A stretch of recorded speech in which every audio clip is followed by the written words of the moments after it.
Part 1 video கீழே கொடுத்துருக்கேன். அந்த வீடியோ போய் பார்த்துருவாங்க. அப்போ தான் உங்களுக்கு வந்து இந்த வீடியோ புரியும். தன்னுடைய கன்றுகள் கூட பால் கொடுக்காம நம்மளை மாதிரி சுயநலமான மனிதர்களுக்கு பால் கொடுக்குற அந்த உயிரினம் தானே இந்த உலகத்திலே நிறைய புண்ணியம் செய்த உயிரினமாக இருக்கும். நம்மளை மாதிரி சுயநலமான மனிதர்களுக்கு மட்டும் இல்லாமல் இந்த மாதிரி ஆடுகளுக்கு, பூனைக்கு, நாய்க்கு, இந்த மாதிரி நிறைய உயிரினங்களுக்கு பால் கொடுக்கறது பசுக்கள் தான். அப்போது பசுக்களை நம்ம கடவுளாக கும்பிட்றது தப்பே இல்லை. எனக்கு இப்படி தோணுச்சு, அதை உங்கள்கிட்ட ஷேர் பண்ணிக்கிட்டேன். எப்படியோ வெள்ளையனை பிடிச்சி பால் கொடுத்தாச்சு. அடுத்து இந்த கருப்பனை பிடிக்கிறதுக்கோசரம் நான் சுற்றி வரேன், கிட்டவே மாட்டான். இங்கே கேமராமேன் கூட கொஞ்சம் நேரம் பிடிச்சி பார்த்தாங்க. ஆனால் அவங்களுக்குலாம் நான் கூட பரவாயில்ல சுற்றி வந்துட்டேன். ஆனால் அவங்களால பிடிக்கவே முடியல.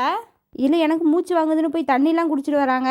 ஃபைனலி பிடிச்சிட்டேன். இன்னும் பின்னாடி ஓடுறதுக்கு நான் ஒலிம்பிக்ஸில் ஓடிந்தா கூட கோல்டு மெடல் வாங்கியிருப்பேன் போல். இந்த வெள்ளையனை ஈஸியாக பிடிச்சிடலாம், ஆனால் பால் குடிக்க மாட்டான். இந்த கருப்பனை ஈஸியாக பிடிக்க முடியாது, ஆனால் இவன் வந்து பால் வந்து ஈஸியாக குடிச்சிருவான். இவ்வளோ நேரம் உடம்புல ரெக்கை கட்டின மாதிரி எப்படி ஓடினா இப்போ எப்படி கம்முன்னு நிற்கிறான் பாருங்கள். இந்த கருப்பனை எப்போ விடுவாங்க நம்மளும் கூட சேர்ந்து ஓடலான்னு. சரி, அடுத்த ஒரு வீடியோவில் சந்திப்போம். அன்டில் தென் பாய்.